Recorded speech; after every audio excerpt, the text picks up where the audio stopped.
It was 15 degrees below zero in Aspen. But the coldest thing on that mountain wasn't the snow. It was the smile my mother gave me as she handed me a piece of plastic trash wrapped in silver paper. 5 feet away, my younger sister Tiffany was screaming at a frequency that could shatter glass, jumping up and down next to a $145,000 Range Rover Sport with a red bow the size of a beach ball on the hood. I stood there, freezing in my thin coat, clutching the camera I'd been ordered to hold steady for the last 20 minutes. My fingers were numb, but my mind was crystal clear. My mother, Cynthia, adjusted her fur collar and beamed at Tiffany before turning her gaze to me. It was a look I knew well. The look that said, I should be grateful for oxygen.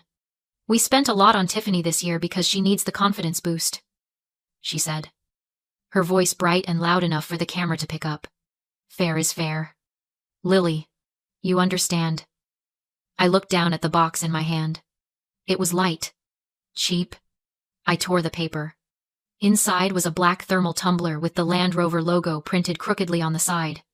I flipped it over, and there it was. A white sticker, peeling at the edges. That read, complimentary gift. Not for resale. They hadn't even bought it. They had fished the free dealer swag out of the glove box of the car they bought my sister. Wrapped it up, and called it fairness. The insult was absolute. It wasn't a gift. It was a message. Before I show you exactly how a free coffee cup destroyed my entire family, drop a comment and let me know. What is the most insulting gift you've ever received from someone who claimed to love you? I'm reading every single one. I didn't cry. Tears are for people who are surprised. And looking at that peeling sticker, I realized I wasn't surprised. I was just done. My name is Lily. I am 28 years old. And I am the marketing director for a global tech firm. I fix image problems for a living. I craft narratives, control damage, and build brands from nothing. And standing there in the snow, watching my mother adjust Tiffany's hair for the perfect Instagram angle, I realized I was looking at a branding disaster. They wanted a cameraman. Fine. I would give them the best production value of their lives. I walked back to the van I had driven up the mountain, the one filled with the luggage I had packed and the food I had bought. I pulled out my professional tripod and my 4K camera. My mother, Cynthia, barely glanced at me. She probably thought I was setting up to capture more angles of Tiffany's triumph. Make sure you get the light hitting the emblem. Lily, she shouted, her breath puffing in the frigid air. We want it to look cinematic. Oh, it will, I whispered. I set the tripod down in the snow, leveling the legs with practiced precision. Muscle memory took over. My hands stopped shaking the moment I touched the focus ring. I wasn't their daughter anymore. I was a director. And I was about to shoot the most important commercial of my career. I framed the shot perfectly. In the background, the $145,000 Range Rover Sport. Gleaming. Majestic. Expensive. In the foreground, resting on a patch of dirty ice, the black plastic tumbler with the not for resale sticker facing the lens. I hit record. Welcome to a masterclass in family value, I said, my voice steady. Professional. The same tone I used in boardroom presentations. On the left, we have Product A, a luxury SUV, financing secured through mysterious means. Market value the price of a small house, given to the child who has never held a job for longer than 3 months. On the right, Product B, a promotional thermal cup, plastic, BPA status, unknown. Market value, $0. Retrieved from the trash, given to the child who paid the deposit for this trip. I zoomed in on the car, then snapped the focus back to the cup. The ROI on family loyalty, -100%. Happy holidays from the family that thinks love is a line item they can write off. I cut the feed. I didn't review it. I didn't need to. I knew I had the shot. I sat in the driver's seat of the van and opened my laptop. I didn't post it to my private Instagram where my 50 friends would see it. I went straight to LinkedIn.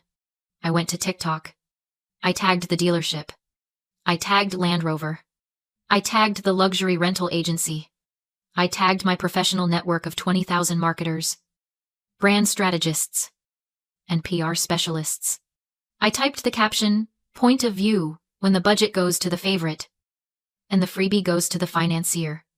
Number, marketing fail, number, unboxing, number, family values." I hit post. The progress bar zipped across the screen. Upload complete. My mother was still waving at me from the driveway, pointing at Tiffany, mouthing the words, "Get a wide shot." She had no idea that I had just launched a PR nuclear missile directly at her reputation. The reception up here was spotty, but it was good enough to start a fire. I folded the laptop shut. The cold metal felt good against my fingers. I wasn't just leaving. I was initiating a hostile takeover of the narrative. I walked into the guest room, the smallest one in the cabin, tucked behind the kitchen like an afterthought. It had bunk beds. I was a 28-year-old executive paying the mortgage on my own condo in the city, and my mother had assigned me the bottom bunk, while Tiffany slept in the master suite with the jacuzzi tub. I didn't care about the bed. I cared about the receipt glowing on my phone screen. I opened my banking app.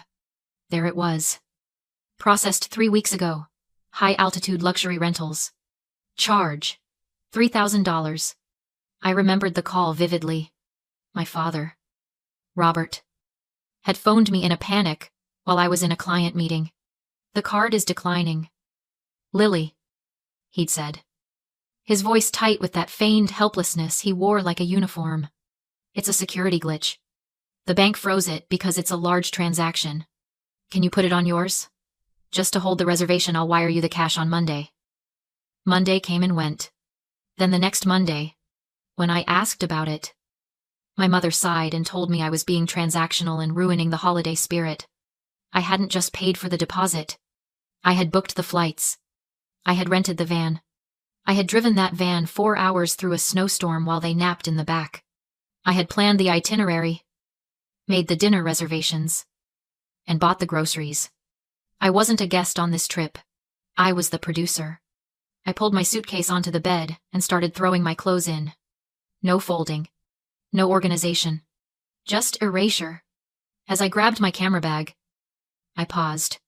I looked at the heavy, expensive lens I had used to film my sister's glory. And that's when it hit me. The realization wasn't hot and angry. It was cold and heavy, like a stone settling in my gut. My mother didn't hate me. Hate implies passion. Hate implies that the other person has power. Cynthia didn't hate me. She consumed me. To my mother, I wasn't a daughter. I was a utility. I was a household appliance. I was the wireless router that kept them connected. I was the thermostat that kept them comfortable. I was the tripod that held the camera steady so the real star could shine. You don't give a Christmas present to your toaster. You don't thank your water heater for the hot shower. You expect them to work. You only notice them when they break. And when they break, you don't comfort them. You kick them. Tiffany was the identity of this family, the beautiful, shiny object that validated my mother's ego. I was the machinery that paid for the lighting bill. Fair is fair, she had said. And in her twisted, parasitic logic, she was right. Why would the stagehand get a bow? The stagehand is supposed to be invisible. I zipped my suitcase shut with a sound that ripped through the quiet room. The guilt that had dogged me for years, the feeling that I wasn't doing enough, that I wasn't lovable enough, evaporated instantly. You don't feel guilty when you unplug a machine. I wasn't abandoning my family. I was simply taking the utility offline. The service outage was about to begin. I grabbed my coat. I checked the room one last time to make sure I hadn't left a single trace of myself behind. No charger. No scarf. No daughter. I walked out of the room and pulled out my phone. It was time to deal with the housing situation. I zipped my bag shut, the sound echoing like a gunshot in the silent room. Before I could grab the handle, the door flew open. Cynthia stood there, breathless, her cheeks flushed from the cold, holding a ring light I had bought her for her birthday last year. "Lily, honestly, where did you go?" she snapped, not even looking at the suitcase on the bed. "The lighting is dying out there, and Tiffany wants to do a TikTok dance on the hood. You know she doesn't know how to work the exposure settings. Come fix it. She didn't ask if I was okay. She didn't notice I was wearing my coat. She just saw a piece of equipment that had wandered off set. I'm leaving, I said. My voice was calm. It sounded like someone else's voice. Cynthia rolled her eyes. A gesture so practiced it was almost elegant. Oh. Stop it. You're being incredibly moody today. Just because your sister got a big gift doesn't mean you have to make a scene. It's ugly. Lily. Jealousy gives you wrinkles. She thrust the ring light toward me. Now come set this up. We have maybe 20 minutes of golden hour left. I looked at the ring light. Then I looked at her. For the first time in my life, I didn't see my mother. I saw a tenant. A tenant who was behind on rent and destroying the property. I pulled out my phone and opened the Airbnb app. My name was the only one on the reservation. My credit card was the one on file. I tapped the help icon. I didn't hesitate. I didn't read the terms and conditions. I knew them. I scrolled to the safety center. Report a safety violation. Reason: unauthorized party. Unregistered guests. I hit submit. Then I hit cancel reservation effective immediately. I said, I'm leaving. I repeated, brushing past her. And since I'm the booking guest, and you aren't listed on the reservation, you're leaving too. What are you talking about? She demanded, following me down the hall, her heels clicking aggressively on the hardwood. You can't leave. Who is going to drive the van back? I didn't answer. I walked out the front door, into the biting wind. Tiffany was draped across the hood of the Range Rover. Posing. Robert was holding a reflector. They looked like a bad commercial for entitlement. Lily, my father shouted, waving the reflector. Move the van. It's in the shot. I'm moving it. I called back. All the way to Denver. I threw my bag into the passenger seat of my sedan, the car I had paid for. The car I owned. I climbed in and started the engine. The heater roared to life, blasting warmth into my frozen fingers. Lily, get back here, Cynthia was screaming now. Standing on the porch, realizing that her production crew was quitting mid-shoot. You are ruining Christmas. I command you to come back here. I shifted into reverse. I didn't look at her. I looked at the dashboard clock. The cancellation policy for immediate safety violations was automated. The smart locks on the cabin were internet connected. I pulled out of the driveway and began the descent down the mountain. The rearview mirror showed them standing there, tiny, angry figures silhouetted against $1 million view they hadn't paid for. 2 miles down the road. My phone pinged. I glanced at the screen. Airbnb support reservation canceled. Smart lock access code. Reset. It was 10 degrees below zero. The sun was setting. And the digital key to the warm, $3,000 cabin they were standing in front of had just evaporated. I turned up the radio. 24 hours later, I was sitting in a king-sized bed at the St. Regis in Denver, wearing a robe that cost more than the gift my mother had given me. The room was warm. The coffee was hot. And my phone was melting down. I had turned off notifications for my family, but I had left them on for my professional network. The LinkedIn post had gone nuclear. 2 million views in 24 hours. It had crossed platforms, jumping from the professional sphere to the chaotic viral landscape of TikTok and Twitter. The hashtag number, fair is fair, was trending. But not in the way my mother would have liked. I scrolled through the comments. It wasn't just strangers offering sympathy. It was marketing directors, brand strategists, and creative leads dissecting the unboxing as a piece of satire. They called it the most honest review of the year. They called my family the bad Santas. Then I saw the notification that made me laugh out loud in the quiet room. The Land Rover dealership, the specific franchise where the car was purchased, had reposted my video. They didn't apologize to my sister. They capitalized on the moment. Their caption read, PSA, please remove all complimentary merchandise from the vehicle before gifting. We do not endorse regifting dealer swag. Number, luxury standard. Tiffany wasn't just embarrassed. She was a global meme. The internet had done what I never could. It burst her bubble. I finally checked my blocked voicemails. 42 messages. They moved from rage to confusion to pure panic. The sheriff had arrived at the cabin 45 minutes after I left. My report of unauthorized guests triggered an automatic eviction in the middle of a blizzard. My parents and Tiffany were escorted out and dumped into a Motel 6 because every luxury lodge was booked. At 3 a.m., my father left a voicemail. His voice shook with entitlement. "Take the video down and post a retraction," he threatened, "or I'll sue you for defamation and bankrupt you." He thought he was holding a weapon. He didn't realize it was a boomerang. I saved the voicemail and sent it to my lawyer. A lawsuit meant discovery and leverage. That's when I noticed the black Tumbler on my nightstand.